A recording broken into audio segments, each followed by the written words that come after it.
కూటమి సర్కార్ సూపర్ 6 లోని ఒక్కో హామీని నెరవేరుస్తోంది. ఆగస్టులోనే 2 సూపర్ 6 పథకాలకు శ్రీకారం చుట్టింది. ఇవాల్టి నుంచి అన్నదాత సుఖీభవ పథకాన్ని అమలు చేయనున్నది ప్రభుత్వం. ఈ నెల 15 నుంచి మహిళలకు ఉచిత బస్సు పథకాన్ని ప్రారంభించనుంది.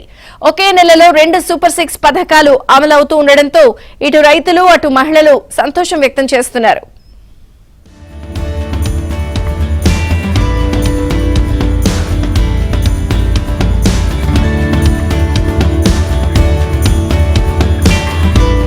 ఎన్నికల సమయంలో ఇచ్చిన హామీలను అమలు చేస్తూ ముందుకు సాగుతోంది కూటమి ప్రభుత్వం. ఆగస్టు నెలలో 2 సూపర్ 6 పథకాలను అమలు చేయనుంది. దీనిలో భాగంగా అన్నదాత సుఖీభావ పథకాన్ని ఇవాల్టి నుండి అమలు చేయాలని ఓవైపు నిర్ణయించగా, మహిళలకు ఉచిత బస్సు ప్రయాణాన్ని ఆగస్టు 15న స్వాతంత్ర్య దినోత్సవ కానుకగా అమలు చేయనుంది. అన్నదాత సుఖీభావ కార్యక్రమాన్ని ప్రకాశం జిల్లా దర్శి మండలం తూర్పు వీరాయపాలెంలో ముఖ్యమంత్రి చంద్రబాబు నాయుడు స్వయంగా ప్రారంభించనున్నారు. దీంతో రాష్ట్రంలోని 46,85,838 మంది రైతులు లబ్ధి పొందనున్నారు.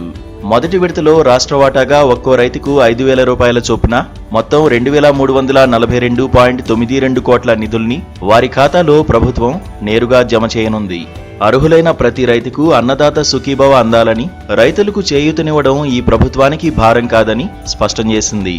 గత ప్రభుత్వంలో రైతు భరోసా చెల్లింపుల్లోనూ చాలా మంది రైతులకు అన్యాయం జరిగిందని, అయితే ఈసారి అర్హులైన ప్రతి ఒక్కరికి అన్నదాత సుఖీభవ అందిస్తుండడం పట్ల రైతులు హర్షం వ్యక్తం చేస్తున్నారు. కృష్ణా, గోదావరి ఆయకట్టుల్లోని రైతులకు ఈ సాయం ఎంతో ఉపయోగకరంగా ఉంటుందంటున్నారు. అన్నదాత సుఖీభవ పథకానికి తీసుకున్నందుకు రైతులు చాలా ఆనందం వ్యక్తపరుస్తున్నారు. ఇప్పుడు రాష్ట్రం వెనకబడి ఉన్నా సరే ఇన్ని సంక్షేమ పథకాలు అమలుపరిచి ఇచ్చినందుకు చాలా సంతోషం వ్యక్తం పడుతున్నాము. ఇంకా ఎన్నెన్నో సంక్షేమ పథకాలు అమలు చేయాలని ఆయన ఇదిగా ఆశిస్తున్నాము. నేటి నుంచి అమలు చేయనున్న అన్నదాత సుఖీభావ పథకం అమలు కార్యక్రమాన్ని పండుగ వాతావరణంలో నిర్వహించాలని ప్రభుత్వం భావిస్తోంది.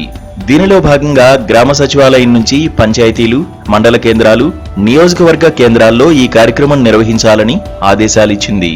గత ప్రభుత్వం ఆర్థిక వ్యవస్థను చిన్నాభిన్నం చేసినా ఒక్కో మెట్టు ఎక్కుతూ ఆర్థికంగా నిలదొక్కునేందుకు ప్రయత్నిస్తూనే సంక్షేమ పథకాలను అమలు చేస్తున్నామని కూటమి ప్రభుత్వం అంటోంది. అన్నదాత సుఖీభవ అందుకునే రైతులకు సెల్ ఫోన్లకు ఒకరోజు ముందే అంటే శుక్రవారం మనమిత్ర ద్వారా సందేశాలు కూడా పంపారు. రైతులు తమ ఖాతాలను యాక్టివేట్ చేసుకునేలా వారికి అవగాహన కల్పించారు. ఒక్కో రైతు కుటుంబానికి కేంద్రం సాయంతో కలిపి ఏడాదికి 20,000 రూపాయల చొప్పున అందిస్తామని రాష్ట్ర ప్రభుత్వం హామీ ఇచ్చింది. దీనిలో మొదటి, రెండో విడత 5,000 రూపాయల చొప్పున, అలాగే మూడో విడత 4,000 రూపాయలు రాష్ట్ర ప్రభుత్వం అందించనుంది. ఈ 14,000ను 3 విడతలుగా అందించనున్నారు. కేంద్రం మొదటి విడతగా 2,000 రూపాయల చొప్పున 831.51 కోట్లు రైతులకు సాయం చేయనుంది. దీంతో నేడు కేంద్ర రాష్ట్ర ప్రభుత్వాలు కలిపి ఒక్కో రైతుకు 7,000 రూపాయలు జమ చేయనున్నారు. ఇదిలా ఉంటే అన్నదాత సుఖీభావకు సంబంధించి 59,750 గ్రీవెన్స్లు నమోదు కాగా వాటిలో 58,464 దరఖాస్తులను పరిష్కరించారు. ఈ పథకంపై సందేహాలను నివృత్తి చేసేందుకు 155-251 టోల్ ఫ్రీ నెంబర్ను అందుబాటులో ఉంచారు. దీంతో రైతులకు పథకం అమలుపై ఎలాంటి సందేహాలు లేకుండా చర్యలు తీసుకున్నారు. రాష్ట్ర ముఖ్యమంత్రి వర్యులు నారా చంద్రబాబు నాయుడు గారికి నమస్కారాలు. మొన్న అనగా తల్లికి వందనం డబ్బులు వేసినందుకు కృతజ్ఞతలు, అలాగే అన్నదాత సుఖీభావ పథకం కింద 7,000 వేస్తున్నందుకు మేమెంతా హర్షం వ్యక్తం చేస్తున్నాం. చంద్రబాబు నాయుడు గారు అన్న విధంగా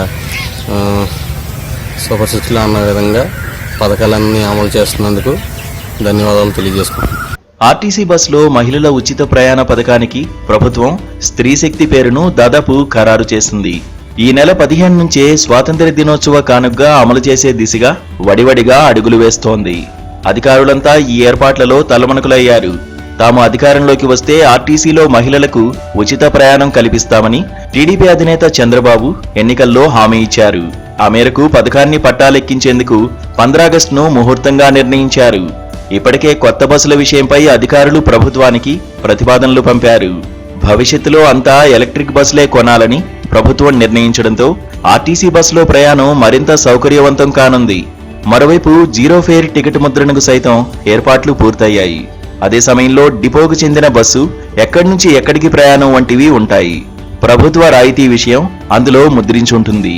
ఇలా ప్రతి ప్రయాణంలో వారికి ఎంత మేరకు లబ్ధి కలగనుందో జీరో ఫేర్ టికెట్పై ముద్రించనున్నారు.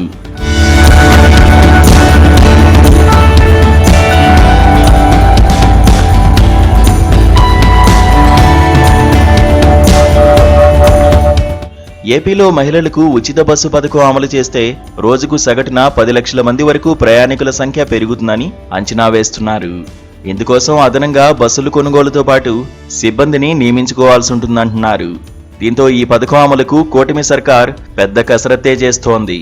ఒక్క ఆగస్టు నెలలోనే 2 సూపర్ 6 పథకాలు అమలవుతుండడం పట్ల సర్వత్రా హర్షం వ్యక్తమవుతోంది.